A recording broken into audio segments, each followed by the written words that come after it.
Hello cinephiles and cineists of YouTube. This is Bill Robertson, and today I'm going to talk about Blade Runner 2049 and why I'm worried.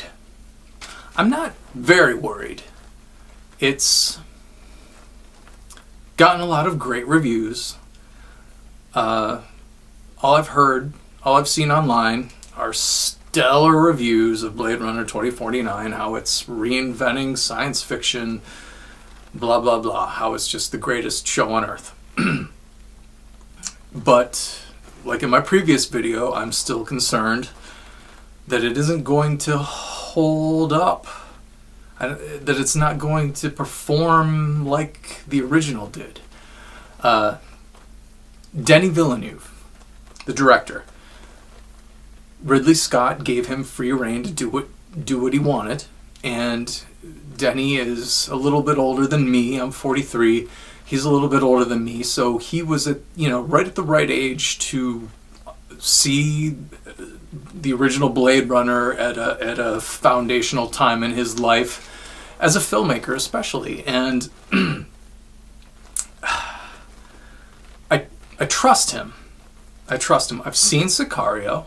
But that's all of his movies that I've seen is Sicario. It was good. I don't remember much about it. It's just like a heist movie is really all I remember about it. Otherwise, I don't see where that gives him the pedigree to do Blade Runner. He did a sci-fi movie just a couple years ago called Arrival. I haven't seen it. I want to watch it. It's not available on Netflix, so I can't. It's not down at Redbox downtown, so I can't. I don't know. I mean, everybody's praising the cinematographer, Roger Deakins, up and down. Just, he's God's gift to lighting a scene, and it makes it just magic. I don't know. I know that the visual style, the lighting, the set design was a big part of the original Blade Runner back in '82. So was the music. And you had a relatively underground musician doing the score back in 1982, Vangelis, with a brand new synthesizer at the time. Like, synthesizers were brand new back then, like just becoming digital. And he was everything about the original movie was experimentation. Ridley Scott, this was only his third feature film. He'd made Alien before it. He'd made The Duelists. I forget what the name of the movie was. But before that, he just made commercials. Not that that's a bad thing. A lot of great directors have cut their teeth on making lots of commercials. Like great example is David Fincher. And Ridley Scott, at this point in his life, he can just crank out a movie like it's nobody's business, probably because he made so many commercials in his formative years as a director. But he was experimental at the time. Vangelis was experimental at the time. Harrison Ford was just taken off as a big-time actor. Pretty much everybody involved in the movie was just taken off, and it was very experimental. This movie, Blade Runner 2049, it's a product of a lot of experts, and a lot of experts make, calculated films to do well at the box office. The original Blade Runner was not designed that way. It was, I don't remember. I used to have Future Noir, The Making of Blade Runner. It was a paperback published back in the 90s. It was kind of like a documentary. This is how they made Blade Runner. It was a really great book. Everything when they made the original Blade Runner was experimental. This new movie, I don't feel like it's experimental at all. I feel like it's very calculated. Ridley Scott, after years and years and years of just like going for Oscar type movies, like ever since, I don't know, around the Gladiator years, when he made Gladiator with Russell Crowe, and he got all kinds of recognition, and like the years leading up to that and the years after that, like that's all he was doing was like Oscar bait movies. Then all of a sudden his movies weren't doing very well, and he decided, oh, you know what, everybody's been screaming for me to go back to Alien and Blade Runner and Legend, the movies that really put me on the map that everybody loves me for. Okay, I'll go do it. And he did this, what was it, Prophets of Science Fiction. He did this special for the Science Channel back in 2011, where he produced a show where they talked about the people in the 20th century who pioneered science fiction. And I guess he's grouping himself among them. But anyway, he went back and he did Prometheus, which was kind of a letdown. And then he did Alien Covenant just last year, or was that? I guess that was this year. I didn't even see it because Prometheus was such a letdown to me. I didn't even go see Alien Covenant. But from what I've heard, it was kind of another It was cool, but I don't get it. And that's the way I felt about Prometheus. Just like, okay, what did I just see? And I think that's one of the things that gives me hope for Blade Runner 2049 is the fact that he's not directing it. He's picked somebody to hand it over to, and from what I've heard, Denis Villeneuve is a good pick. Like I said, Sicario did really well. It was a good movie. Arrival was pretty well received. I haven't seen it yet, but I need to see it soon. I kind of half trust him just because of all the positive reviews I've heard in the last 2 weeks about the new Blade Runner movie. Anyway, today I was out and shopping. It was my day off from work. I went to the used bookstore and I collect old Philip K. Dick science fiction paperbacks, and I got Time Out of Joint. This is a 1979 edition. This story was actually written in 59, but I got a 1979 edition of the paperback, which is cool. Another thing that I found was just randomly, I was at the comic book store, and this would just happen to be sitting on the magazine rack when I was checking out as an old copy of Epic magazine from August 1982, and it just so happens to have a preview of Marvel's adaptation of Blade Runner in it, with Al Williamson's artwork. He did all the Star Wars adaptations for Marvel back in the early 80s. Well, not all of them. He did Empire Strikes Back and Return of the Jedi, but he also did Blade Runner. It was Marvel put out 2 issues, and they did Blade Runner. And Al Williamson's artwork is just so lifelike for the actors.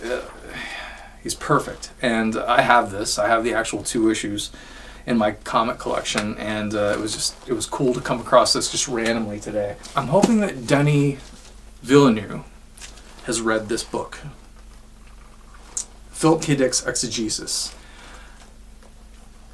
I don't recommend this for everybody, but for people working on a Blade Runner sequel, I think that it's required reading. I'm hoping that they understand Philip K. Dick's mindset, his philosophy, his spirituality. Even though it was always changing and never really set in stone, he was always searching, and his novels reflect that.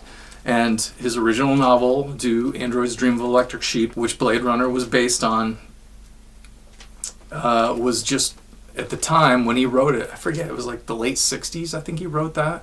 Maybe the early 70s. I think it was the late 60s, though. It was just, at that stage of his life, that's where he was at. That's what he was thinking. Like, okay, well, we're right on the cusp of making artificial intelligence. What happens when they can outfeel and outthink us humans?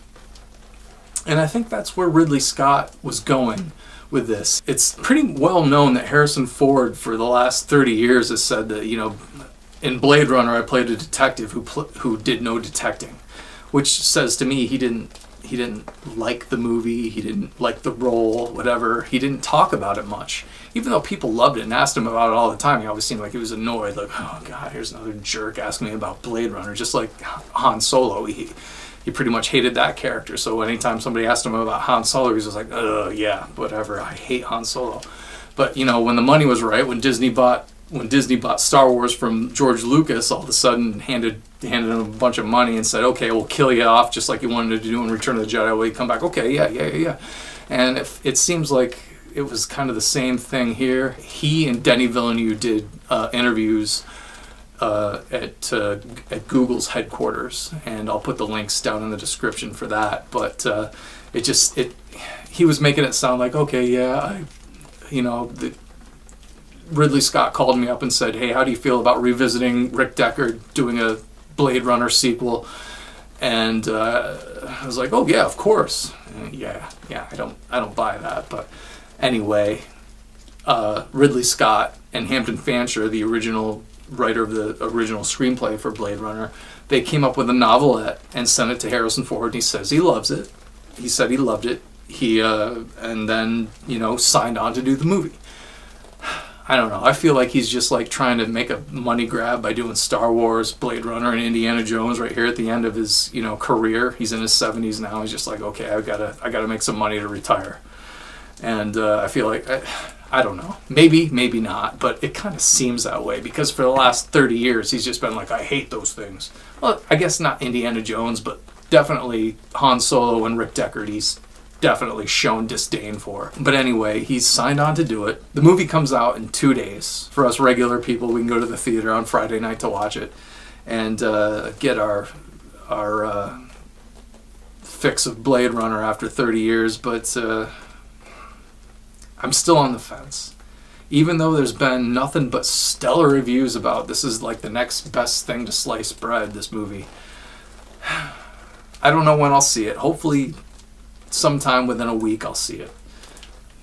And then I'll be back to talk about it. But I just hope it lives up to and captures the spirit of the original. That's all. That's all I'm saying. I'm not hating on it. I'm just real concerned because I love Blade Runner. And I've loved Blade Runner since I was a little kid and watched it on the local TV station and had no idea what I was watching because it was such a strange movie, but still for some reason just loved it. And like I said, it was all these new artists mixing together and making something new, and what they came up with was something just distinct from everything else that was out at the time, and that's why it didn't do well. But now it's a whole bunch of seasoned veterans. And it seems like, okay, it's a franchise. We're going to make a bunch of money off this. Everybody, like, it's got a huge cult following. We've put out 17 versions of the original movie and 17 Blu-rays and 81 DVDs and 33 videotapes and several Laserdiscs, and everybody bought them several times over. And, okay, so we're going to sell so many tickets. We're going to make a lot of money on this. I can't help but feel like that's what it is. And no matter how good a job they do, like The Force Awakens, Disney put a lot of money into that because they knew they had a built-in crowd and it was going to sell tickets and do well. And it turned out to be a good movie, just not the original. And that's what I'm afraid that Blade Runner 2049 is going to turn out to be. I hope not. I hope that it's got the spirit of Philip K. Dick within it and shining out. But I guess I'll see in a couple days. Anyway, I'll get back to you when I've watched it. Take care, YouTube, and I'll see you in Los Angeles 2049.